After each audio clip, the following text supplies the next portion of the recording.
he says, okay. He said, the angel, Joseph Smith, all that, I can't probably use it here, is total BS. He said, but, he said, I do think the Book of Mormon is some kind of ancient text. How about the come in the driver's seat? I pick you up, but there's only room for me. Welcome, ladies and gentlemen, back to Word Radio. I'm your host, Cardin Ellis. Today I'm joined in the studio by geologist Jerry Grover and archaeologist Josh Gailey, who are going to be talking to us today about the Jaredite names that were derived from what, Jerry Grover? From Sumerian. From Sumerian. My man, dive right in. Tell us what's going on. Okay. Well, one of the big questions that people have had is trying to figure out where names in the Book of Mormon came from. And a lot of people have made a lot of progress with Hebrew names in the Book of Mormon, Egyptian names, but the Jaredite names have proven very difficult. Nobody is really able to locate them in the old world. I've always enjoyed those studies of the Hebrew because there's 337 names in the Book of Mormon and 188 of them are original to the Book of Mormon. Like when it was first printed, they didn't exist anywhere else. So it's like, okay, what's the root of these names? Where do they come from? And that's something worth investigating. And the Hebrew, a lot of different researchers have done a lot of great work on that over time. Right. But they've just not been able to locate these Jaredite names. Where are they from? Right. One of the things I noticed was there are a few of the names, like simple names, that appeared in Sumerian. So like Shul, King Shul, meant a metal of some sort, and he's the one. Shul was the one that made the steel swords, out of the side of the mountain, molten out of the mountain. Also, you have Kish, King Kish. Kish is a known city, although it's also a biblical name. It does as a city-state in Sumer. So I thought, okay, maybe something different is happening here, so I'm going to take a different approach. Why keep hammering on the same thing for 100 years? I haven't had any success. Let's look at something different. So I did think that probably that was a source of the names, was the Sumerian language. So the first thing I did was do what's called a phonetic comparison of the two languages. Okay. Which means you look at all the sounds in Sumerian, you look at all the sounds that are in all the Jaredite names. Okay. I mean, it may not be totally complete. Maybe you don't have every single sound in all the names, but at least it's a first cut to say, could Sumerian be the source of these Jaredite names? And so in looking at it, the phonetics were consistent in that all the Sumerian phonetic elements, with the possibility of one of the G forms, one of the pronunciations of G, are found in Jaredite names, which maybe that was present, but it's just we don't have all the phonetics represented in Jaredite names. Maybe that one is actually there. Okay. In the reverse, in Sumerian, Jaredite names, all the sounds are equivalent, but they do lack an F, Q, and X. Again, maybe you're not seeing all of the phonetics represented. Francisco, Frank. Yeah, rock on. Okay, I'm feeling you. Xavier. The only one where you would say, hey, there's a sound in Jaredite names that isn't reflected in Sumerian is V, the one instances of V, which is the king Levi, which Levi we know is a Hebrew name. So it looks to be that one. I would say that's probably a Hebrew derived, some name that the Nephites assigned to that king, either when the 24 plates were translated of ether or something. So essentially, it phonetically matches very well, meaning that it looks like that language is a match. So there were a few other unaccounted sounds. There was a C. In the Jaredite names, you have C's like Coriantumr, and then you have like K's like Kish. They have the same sound, right? So it's like, why are we even having? Why are they having a C and a K? Why was it not transliterated if it's talking about the name? So I have a question on that. Considering the fact that the Book of Mormon comes forth via dictation, and so how much of that is obviously Oliver Cowdery or another scribe impacting that translation in that text when he's writing it down as well, versus it just being, whatever. Like, how controlled is that environment? Well, I think if you look at Royal Skousen's work Yeah. and the original text of the Book of Mormon and using the printer's manuscript, it does look like they, on the names, at least the first time they spelled them out, they would actually stop and it was spelled letter by letter. So was that when Coriantumr or Moriantumr comes out the first time, and then like it's written phonetically, crossed out, and then in all caps it's written out, and the last R, it's in Oliver Cowdery's handwriting. He just does a flourish on the last R, which is like, because the MR at the end is just not how we would spell it. Yeah, I think he spelled. I think initially it was Coriantumr, and he spelled it, I think, MER, and then he had to correct it because it was respelled, saying there is no E there, because we would never put MR. So there is some letter control being done, and even though it's coming out via dictation in some way from the evidence of the original manuscript. Yeah, and I think that Royal Skousen, he actually looks at that, and he said, and unfortunately, he said they didn't keep doing that every time the name reappeared. They should have, because then they couldn't remember how it was spelled originally. Yeah, so they were misspelling. Well, the first time they spelled it correctly always, and then that's funny. As the same name, not simple name. Joseph like isn't going back and correcting every time. They're just continuing to move on. Yeah, so he has dictating that. He's saying that word. And he's I've already spelled that out, but the scribe isn't. Oliver Cowdery obviously was better than the Martin Harris or the Whitmers. Or my hand cramps after 2 minutes of like signing my name on 3 pieces of paper. I have no idea how Oliver Cowdery did the work that he did. Well, it definitely is something. I was noticing the exact same thing the other day. One of my tablets had broken at work, so I had to take notes via paper. I could not write 1 or 2 sentences before just it just was not working. We are so When weak. I was in junior high, I would write entire pages of notes in all caps with old school pencils that you had to push and then go and grind them. There is, I don't know, just like the Indians in the South American jungle, they have those like feet that are just super muscular from running around barefoot and being able to grab rocks and so on and so forth. I think when you're a kid in junior high and you're writing with pencils every day, they're just muscles you forget they exist as an adult. And Oliver Cowdery must have had every single one of those on steroids. So essentially, we were talking about the CK. Yeah. Sumerian is what's called a language isolate, meaning that they really haven't identified other languages that are part of this language family, like English, German, or the Romance languages would be an example. Well, that's because it came from the Anunnaki, dude. Well, I haven't. That's a different. That's saw a different. The ancient that's a different video, bro.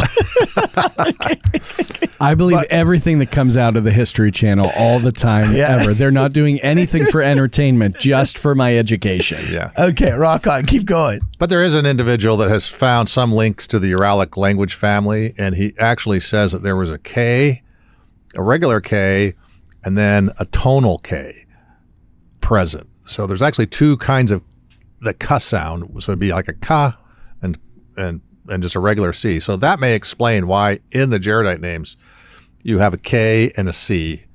Same sound for us. We're not tonal, right? I mean, you can't write English tonally, but that's how that's whoever the translator designated.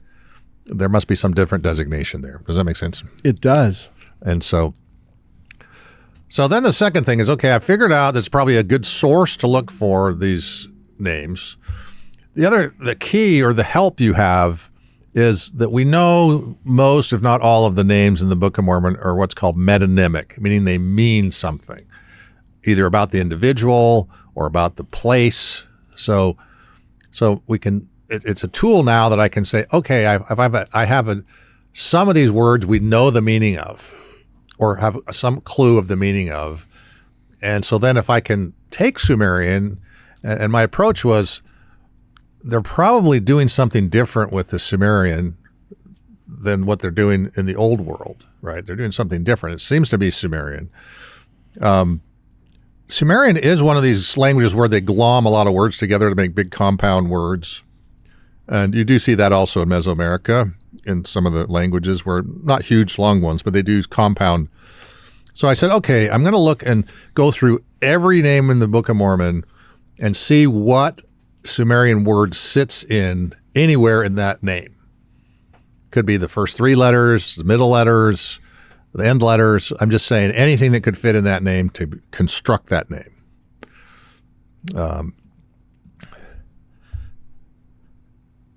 And then the way I'm designating it when we're going to start showing you some of these names is how I designate it as I constructed it is if it's a name a letter that gets used twice, because there's another name that fits over the top of it. It would be like, Cardin.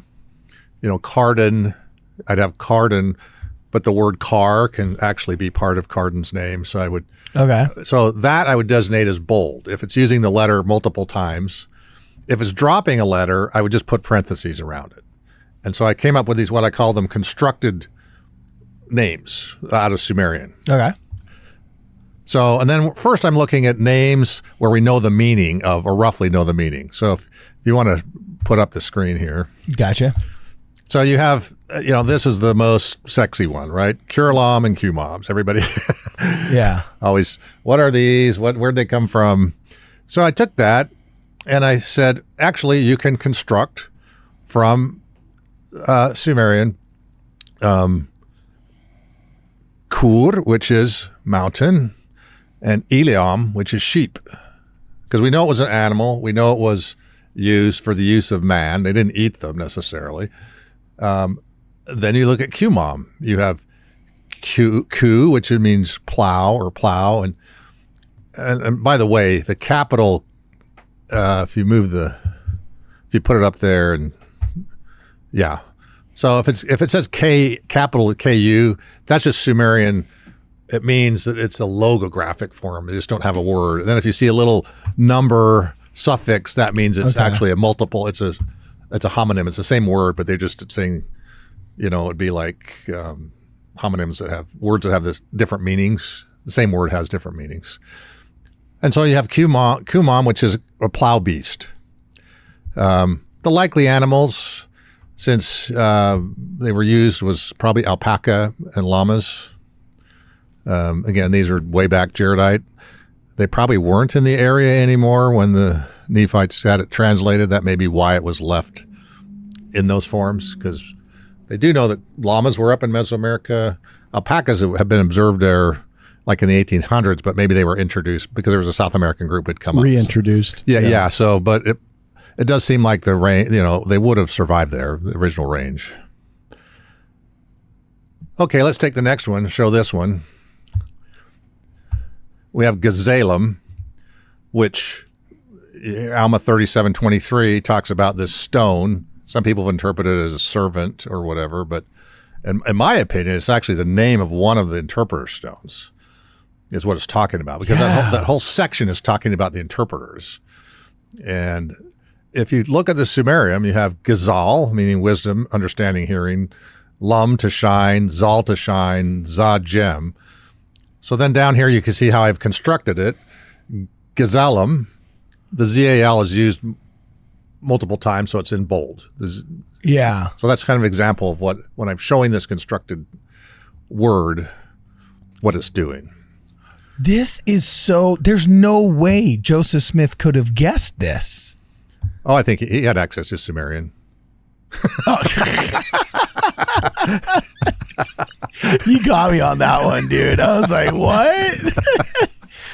Wow. Yeah, I mean, some of these people say, I'd even asked that question. I'm like, well, it's pretty obvious he didn't. Even if he did, could he do this with it?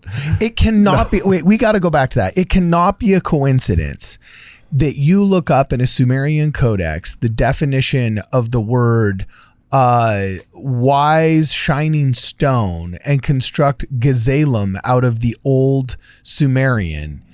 And then there's a scripture in Alma 37:23 that reads, "And the Lord said, I will prepare unto my servant Gazelem a stone which shall shine forth in darkness unto light, that I may discover unto my people who serve me."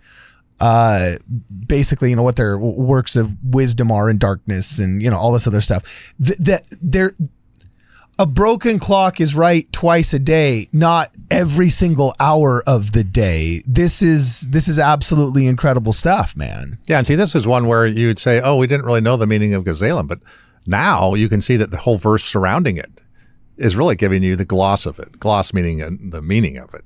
So I have a question tied to some of this, Jerry. So when it comes to like, make sure it's a nice question. That's it. No, this is good. It's like when it comes to the etymology of names, the meaning of the names, the roots and where they're coming from. When you look at like the Book of Mormon onomasticon and people that have poured into like the possible Hebrew roots, sometimes even some of the words that you're finding a root form for in Sumerian, others have found a root form for in Hebrew, and sometimes those are nice fits. So like, how much of this is in the eye of the beholder? How much of that could even be an intentional overlap from somebody that's putting the name into the Book of Mormon text for us? Like, how do you trust an etymology when you're actually looking into the meaning of the word and the meaning of a name, when you're theorizing where it might have come from?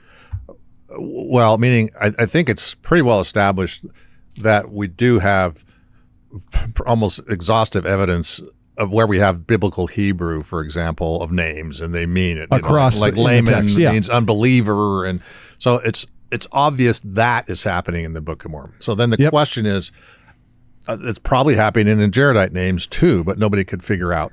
So there's like Cumorah there's some people that are rendering Cumorah in Hebrew as like Mound of Light and Revelation. And it's like, wow, that's really interesting.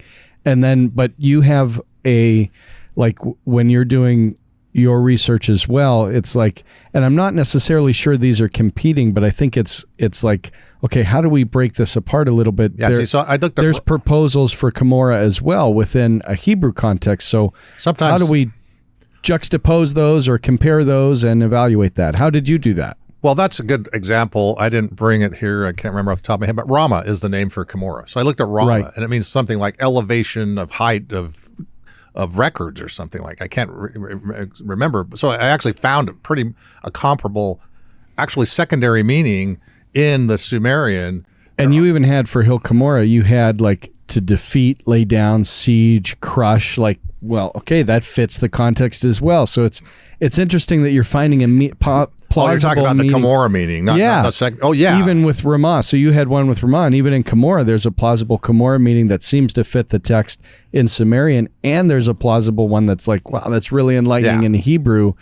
Is that a play on words from the author from the Book of Mormon, or is that intentional? Yeah, well, I think what's going on is you actually have, because my theory is you kind of have three standardized.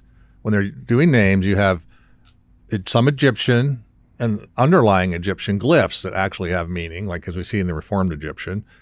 You have Hebrew, biblical Hebrew, and this constructed Sumerian. So those are kind of your standard. And so then they find you will have names that have meaning sometimes in all three of those languages. That's fascinating. Like, so that concept always, of like Reformed Egyptian, or that concept of this Reformed language is really amazing, the layers that could have been there.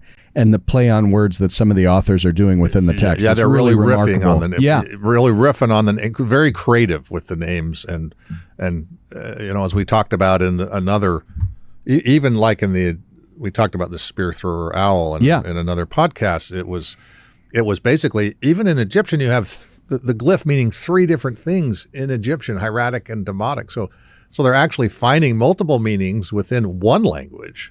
And then they're layering it with other languages, constructing it, at least Sumerian. So there's an intentionality to that is astounding. And that's why kind of could Joseph Smith write? They couldn't even.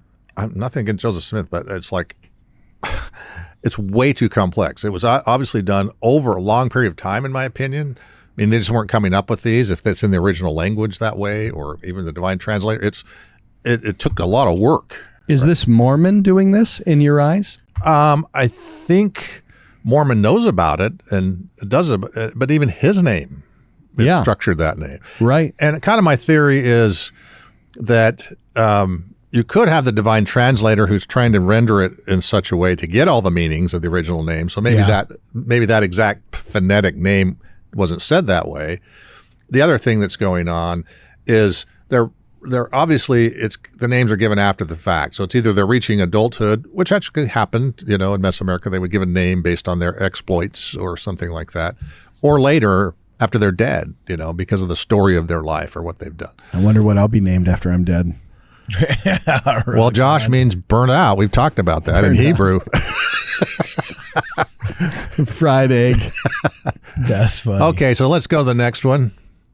And this is one of those where you kind of have multiple possibilities. But so you have Rameumptom. Now these longer ones, and one thing about Sumerian, it does have a lot of words that are just like one letter. So sometimes it makes it easier to construct, which actually Mormon, they talked about how they wish they had the language of the brother Jared, right? Because then they could say more what they wanted to say. So maybe it's because the language itself was actually able to do more puns and more tricky things with.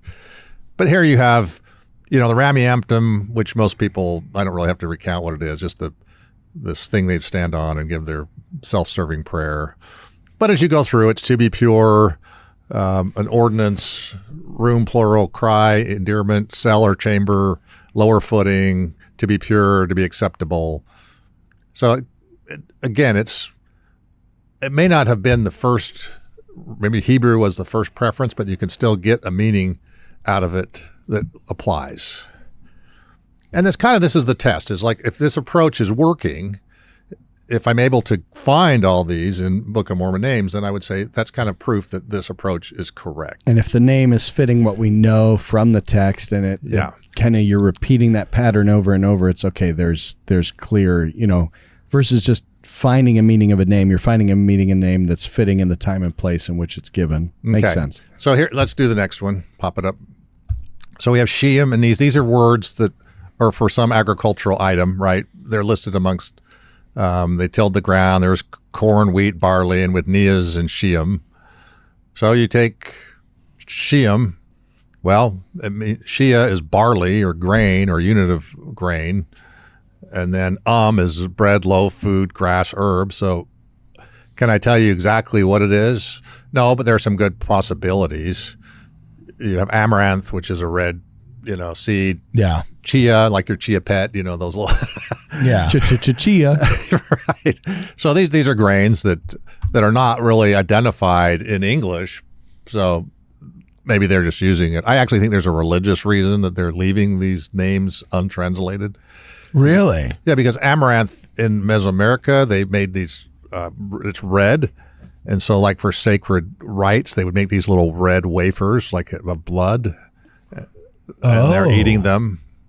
So maybe you're looking at a sacrament thing. Yeah, it sounds to me that what's going on here with the Jaredites and Sumerian is what goes on in Argentina with their dialect of Spanish called Castellano. There is a unique pronunciation that only exists in Argentina and Uruguay, but most like the great tell of Castellano is it's an Italianized dialect.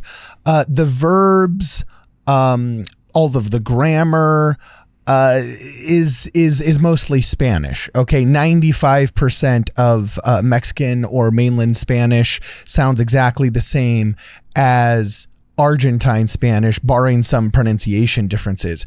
But the nouns, the words for objects are like 50% of them are the Italian ones. For example, they don't say piña for like pineapple of piña colada, right? They actually call it anana, which from what I understand is just the Italian word for pineapple. It's actually the Italian word stolen from Arabic. Okay.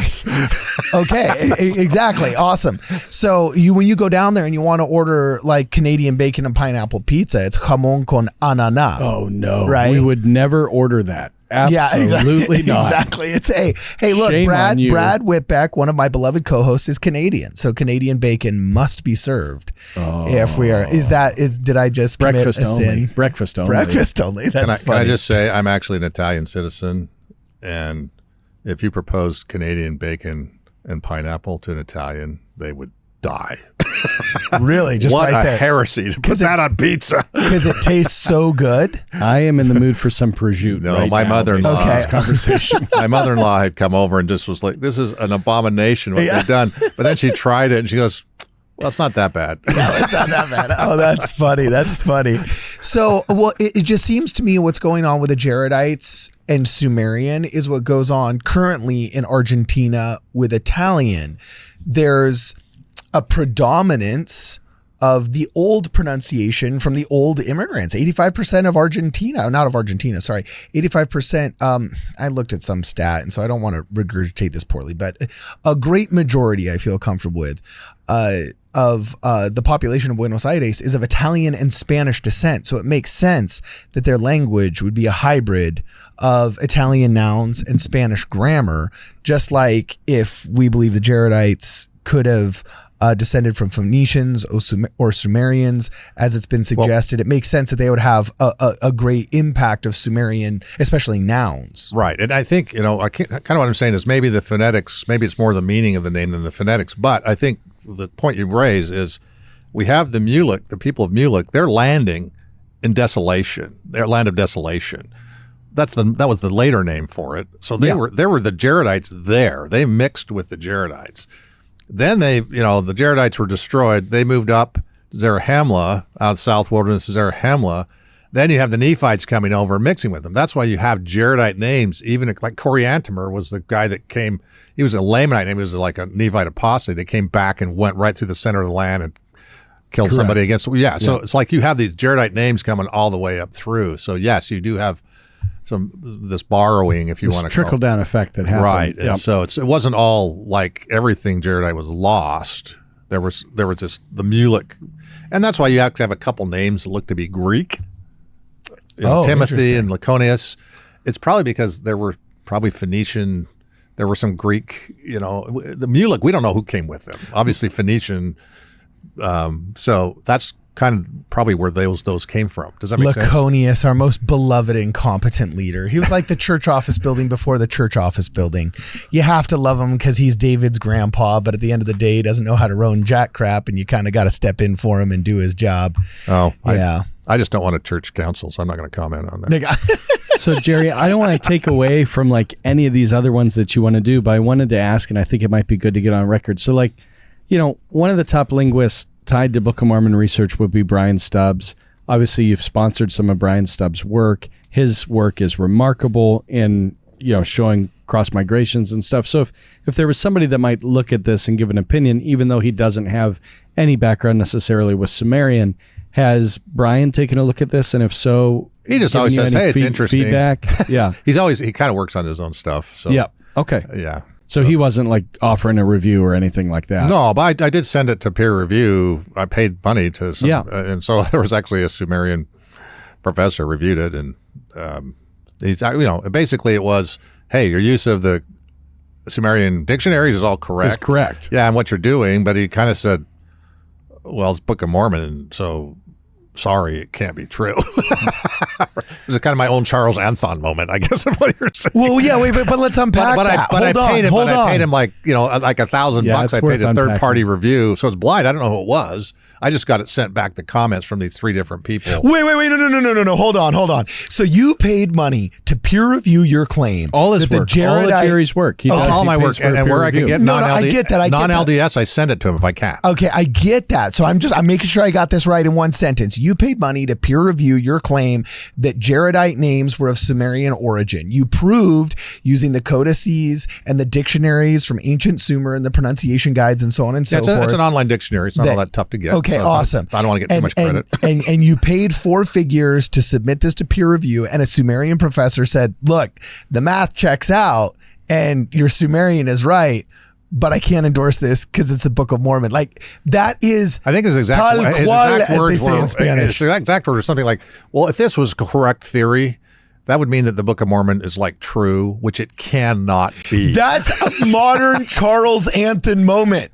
Like, that is fulfillment of absolute scripture right there, bro. Well, another book I sent, same thing. I sent to non-LDS, non-anything, Reformation Church, and it was the Swords of Shul book. Yeah. And he reviewed it. I've got it open right now. Yeah. He said something to the effect that, he says, okay, he said, the angel, Joseph Smith, all that, I can't probably use it here, is total BS. He said, but he said, I do think the Book of Mormon is some kind of ancient text. Who said that? It's just, again, One of the a reviewers third party. again, I don't know. right? These are blind reviews, right? I get Yeah. them back. So I don't know. Because that's proper review. I do full peer review as best I can, more so than most people that publish books. A lot of books don't really get it. And my books are all free. And I put them on academia.edu and send it out to 3,000 people, and then they can comment on it. And I've had a few of those types of things where people were commenting on. Dude, you are so ahead of your time, my man. You are so ahead of your time. The other Charles Anthon, I kind of explained the birth of Christ day, showing what happened there, the night of brightness, and showing that it was a natural event. Yeah. And there's this guy, all he does is debunk religion. He's kind of atheist, and he just basically says, anything that's a religious belief or miracle can be explained naturalistically, right? So he goes through, and he didn't really realize what I was. He thought I was debunking the book. He goes, "Oh yeah, this text you're talking about, this Book of Mormon thing, whatever they've come up with, those are all just explanations. You've given the naturalistic explanation for those things, so they really weren't miracles." I says, "Yeah." I said, "But probably the only problem with your theory, the theory there is it was in a book that was given to a guy by an angel." And then he just said, "What?" He goes, "Well, then ignore everything I just said. Everything I just said cannot possibly be true. Let me tear up that paper." This is always encountered if you're doing that. That's why I always get critics saying, "Why don't archaeologists use the Book of Mormon to find stuff?" It's like, well, because they're not going to use it because they know where it came from, right? I mean, to say, unless they're a believer or something, they're not going to go, "Oh yeah, I'm going to use this book that was given to a guy by an angel to go find something in Mesoamerica." They're just not going to do it. That's why they never give it a second thought, I love the Anthon transcript story, and to me, it's just so faith-fulfilling. Here's Martin Harris. All right, he goes in. He's skeptical. He's getting ready to break out the bank of what is the equivalent of 90 grand, which I know we all just like, when's the church ever knocked on our doors, whether it's my church, the Church of Jesus Christ, or your brother's doors at Church of Jesus Christ of Latter-day Saints, and said, "Hey, your life savings, yeah, back that up. Back that up. We got a job to do." Okay. Yeah. And then they go and you're like, "Well, I'm actually prayerfully considering fulfilling that job, Martin Harris." Mm-hmm. So I'm going to go see two professors, one in Rochester and one where was Anthon? He was like Philadelphia area. He was out east a little bit further. So, he goes to both locations. Now, who are you going to believe, Martin or Charles Anthon? Because Charles Anthon goes, "Oh no," like later after the fact, years later, he's like, "Oh no, I told him, don't be doing that." So Martin goes into this whole endeavor skeptical, and he goes into the whole endeavor willing to, considering prayerfully, if this is of the Lord, I'm giving up my life savings for this. Yeah. All right. Goes in. Charles Anthon verifies, according to Martin Harris's words, verifies the document. And then he says, "Where'd it come from?" Martin tells him the miraculous story. And then he says, "Give me that certificate of authenticity," tears it up, throws it away. Do we believe that? Or do we believe Charles Anthon, who years later is like, no, I always told him this was a fake, this was fake. Martin, from that moment on, is fully converted, fully convicted in the authenticity of the project he was working on, so much so he mortgages his farm to fund the Book of Mormon printing. God bless him. We all have a Book of Mormon today because of Martin Harris and because of the story. And it's the exact type thing that Jerry's describing in interacting with scholars that are peer reviewing his work. Same thing. Yeah. So again, that's kind of a few of the stories. If we want to pop up, I got Deseret up. Yeah. Pop up. Yeah. Hit it. Last one right here, brother. Well, there's a couple more. We'll get them pretty quick. Deseret, of course, we know that's like the famous ones, part of the state, old state, Utah state flag. So honeybee. Sumerian, there's no really word for bee, but they know there had to be one because they found the words for honey, had to be beekeeper, one. Honeycomb. So, okay. Then if you look at it, you can construct it of to carry, to sting, insect, bug, to leave. So it's a fit. Yeah, they're carrying the bees, Rabbana, we know that's another one we know the meaning of. It's being interpreted, powerful or great king.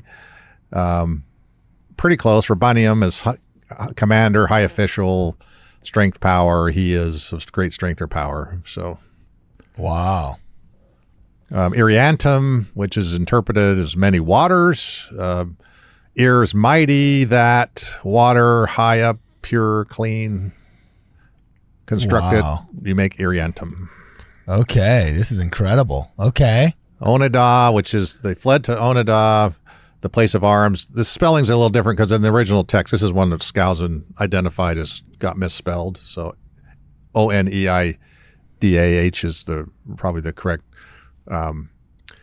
But again, place of arms. So you have strength, power, a weapon, a spadix, the shape of a javelin, estate, leave, take out, edge, side, like cutting edge, that kind of thing. So, wow, that is so interesting. Ripley Ancombe, the waters of Ripley Ancombe, which by interpretation is large or to exceed all.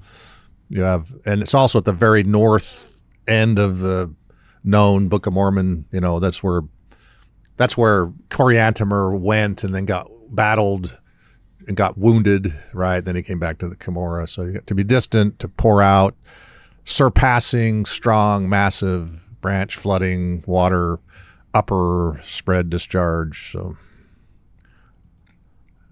these are interesting. You know, you have the metrological system, which is basically the commodity exchange system that's identified in Alma, where it's talking about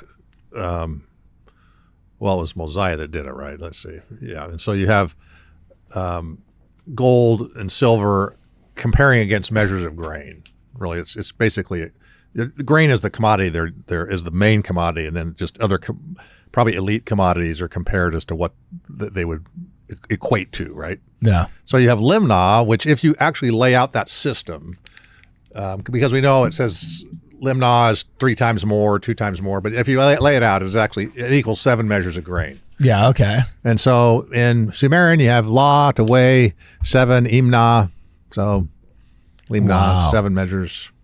Antai, that measurement is the greatest of them all. In Sumerian, anta means upper or to be high up. And then also in Sumerian, because we don't have some of the pronunciation isn't quite exact because it was a kind of a semi-dead language. O can be A or U. There's a little bit of give or take even in the Sumerian, like in the dictionary. So, wow. Okay, keep going. This is awesome. So those are the ones we knew the meaning to the text. So then I'm going to say, okay, here's what I did with the rest of the names where I wasn't told or an implied meaning. So Achish, the individual, evil Jaredite, who became the instigator of the secret combination. As you remember, the daughter danced and blah, blah, blah. And then they tried to kill Omer and he fled. But you have A, strength, weapon. Ki means underworld. Kish, that little S with the little hat on it is a SH sound. Secret netherworld. You know, he's the one that started the secret societies. Wow. Okay. Shalem is the mountain in ether where Mount Shalem. Yep. So, and then call by name, temple, and as you know from other podcasts on WardRadio, they've talked about the Don Bradley and I think Mr. Butler talked about how that was really kind of a temple. There's temple themes. When he went up on the mount, brother of Jared. And so to enter, elevation, high up, to shine, grow, to shine. Remember the stones that were made to shine or glow. Wow. This is just amazing. There's no way that these are coincidences, man. So I did that with every single name in the Book of Mormon. And pretty well a lot of them have the multiple, just like Josh was saying. So all the Jaredite names seem to find, I mean, some I didn't have much information. It just may list a king. I don't know anything about him. It's just, his name. He reigned for 40 years and, then he was put in captivity or somebody was put in captivity. But sometimes it could even find, actually it matched being in captivity. There was a few of those that looked like, even from that limited information. There was something. Yes, they were using that, even that limited information. Probably that's all the information they had on the king, right? Because he didn't do anything. He was just in captivity the whole time. So there was really no exploits or stories about him that they could construct a name out of him. So they just used, he was locked away or something. So that, and then the other ones I found multiple layers of, like Ammoniah, I can't remember, but in the Egyptian, it's like the city of Horus, which is Nehor, because that's where the order of Nehor was. And then I think in the Sumerian, it's kind of brutal. It was like, destroyed ripped apart, because they got wiped out. Wow. And one you don't want to look at is Isabel, because. Well, what's that one now? You got to say it, bro. I'm not, because I can't. It's too racy. What, like prostitute or what? Yeah, even worse. Smelly. No, I'm just kidding. I was going to just put it up. Actually it was kind of graphic, so I'm not going to talk about it. Wow, really? But that's why you need to read the book. Okay, well, put it up, bro, because we got to end this episode right now, man. Yeah, where can people keep reading this? Isabel. It's www.bmslr.org. Okay. It is fair warning. It's like 798 pages or something. Because what I did is I actually put the Hebrew in, even Book of Mormon asked the lexicon. So it's more than just Sumerian. I was trying to make it a little bit of a resource book, right? Even the editing, the editor made some goofs, but I said, this isn't going to be one people are like reading and they're, and at that time, high priest quorum or something. It was more of just a resource book for people that are interested in names. Yep. Okay. But it does, like I say, it does, in my opinion, is the best approach to explaining the Jaredite names. The only one I think that has actually worked. And kind of Josh raised a question in our private conversation. He says, well, Sumerian has a lot of like these homonyms, like letter U can mean like 10 different things or more.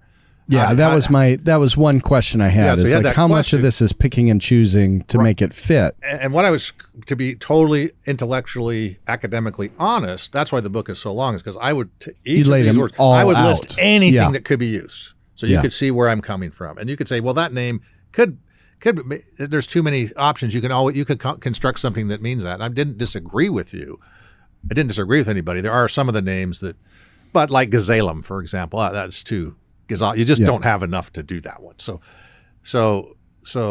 but that's what you would expect. It is Sumerian. That's the nature of the language. So, and I think there is a statement, that they wish that they could have the power of the language of the brother Jared. Then we could write these things. I actually think maybe that's talking about the fact that the language of the brother Jared does have these capabilities of creating all these. It's quite an interesting language to create puns and double meanings and all that out. I'm not saying for sure that's what they're talking about. I don't know. I don't have the sealed portion. I kind of wish I had the plates and the sealed portion. Yeah. Not for a religious reason. I'm just I'm curious. I think the other fair question too tied to that is like how does that diversity of understanding transmit across the ocean and over such a period of time? I think that's a remarkable thing, that's worth considering. Like how did the dictionary of all of those homonyms like make it? Yeah, well, and I think that's the other question. Mesoamerica, do you see any evidence of Sumerian? I don't think linguistically really anybody's identified very much. Don't. Yeah. Yeah, there's like a few, like one of the day names for king in Zapotec also is the same name for king in Sumerian. But again, it's an isolated example. Could it just be chance?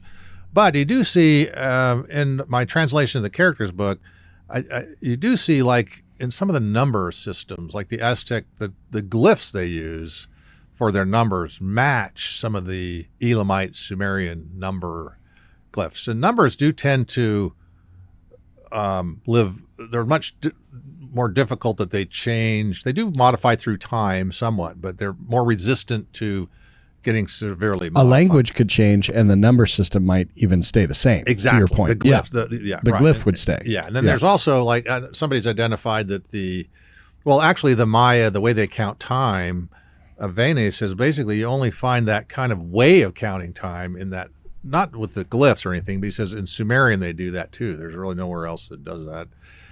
And then there's actually in the Aztec they've identified and said actually the way they use this mathematical technique to calculate irregular land lot sizes.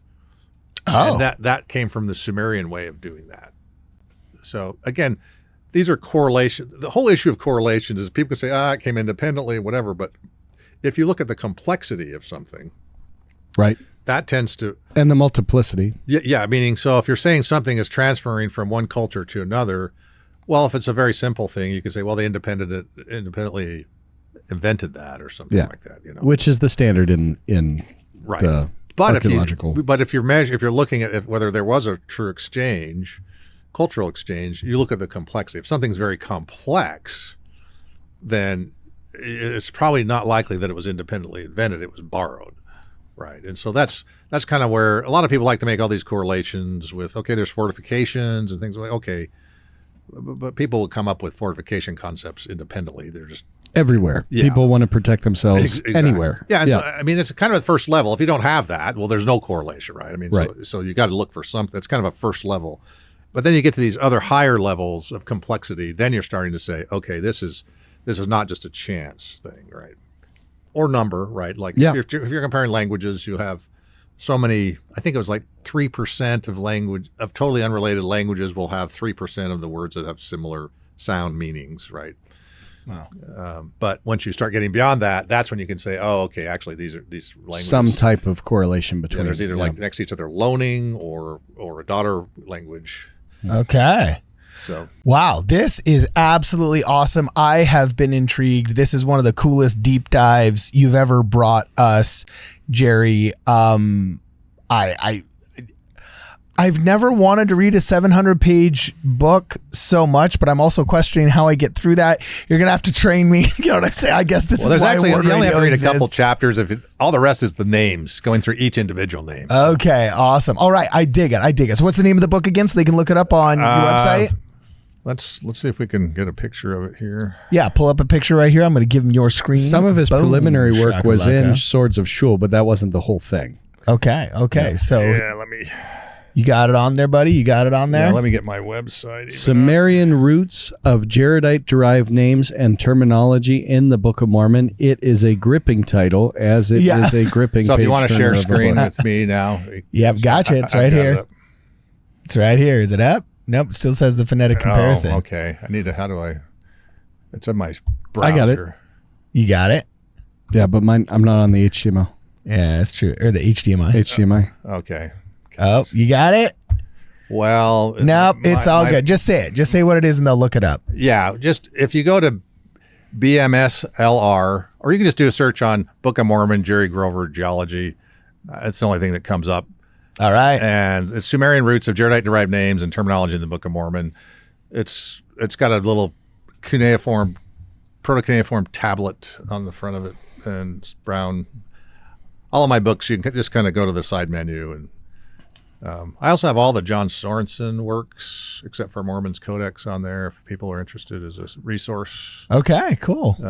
I've got the rights from Desert Book to put up his Ancient America book and his other stuff. So okay, awesome, guys. Well, let us know what you guys think in the comments below. Hopefully we'll get an article out in correspondence with this. For this and more, please check us out at WardRadio.com. How about the car in the driver's seat? I pick you up, but there's only room for me. Subscribe, hit the notification bell, or else you're a Babylon bootlicker. You love the government and you hate your wife.